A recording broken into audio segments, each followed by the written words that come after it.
Obviously, the two disciples of Jesus in today's gospel were disappointed, not only with Christ, but with the general outcome of events.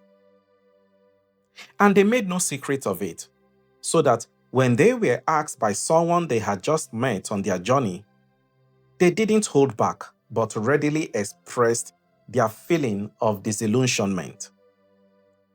They said, "We had hoped that he was the one to redeem Israel, but it has been 3 days since he was handed over to be condemned to death." In other words, according to them, Jesus should not have died. I mean, how can he redeem anyone by being dead? And they also didn't think there was any merit to the tales of the empty tomb and angels told by the women. What we are seeing here is what St. Paul calls in 1 Corinthians chapter 1, verse 23, a stumbling block for many, even among the disciples of Jesus. This wasn't the way they had expected things to play out. We too are often disappointed with God and life when things don't turn out as we had hoped, and when our dreams doesn't seem to be coming true. We feel let down by God when the future suddenly looks grim, or when there is sudden death, confusion, or suffering. We say to ourselves, this shouldn't be happening. We deserve better. Hope is a beautiful thing, as long as it is not false. They had hoped that Jesus' redemption precluded his death. Thus, when he was killed, they concluded that he couldn't be the Messiah, and that the redemption of the human race was still unrealized.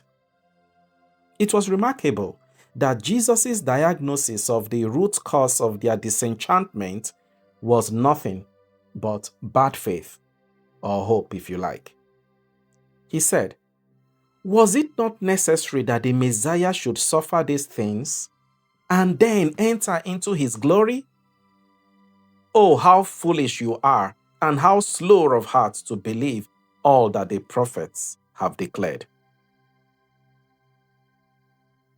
Dear friends, we will certainly be disappointed with God if our hope is misguided.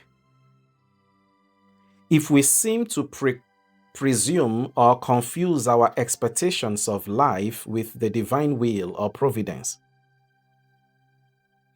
If crosses are nothing but an eloquent sign of defeat, or if we have internalized ups and downs as unnecessary and lacking any purpose.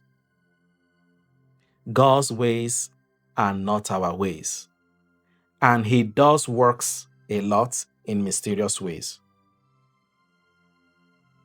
How I wish we knew exactly what Jesus taught them about the significance of suffering. We could do with that therapy of hope, in the words of Pope Francis. However, God is always close to the brokenhearted. Although the thing is that when we stop believing, we become blind to the presence of Christ, who is close to us even in our difficulties. He could walk with us and we miss him, talk to us and we don't hear or recognize him. I wonder if our hearts still burn when we listen to the scriptures, or if we still recognize his real presence in the Holy Eucharist. Finally, I was wondering why Christ vanished from them only when they recognized him. And what came up for me is that we cannot have God for keeps. We must daily seek God in prayer, in scriptures, and in the breaking of the bread. For this is the way he has chosen to be with us going forward. May our fading hope be renewed through our participation in today's Eucharist. Amen.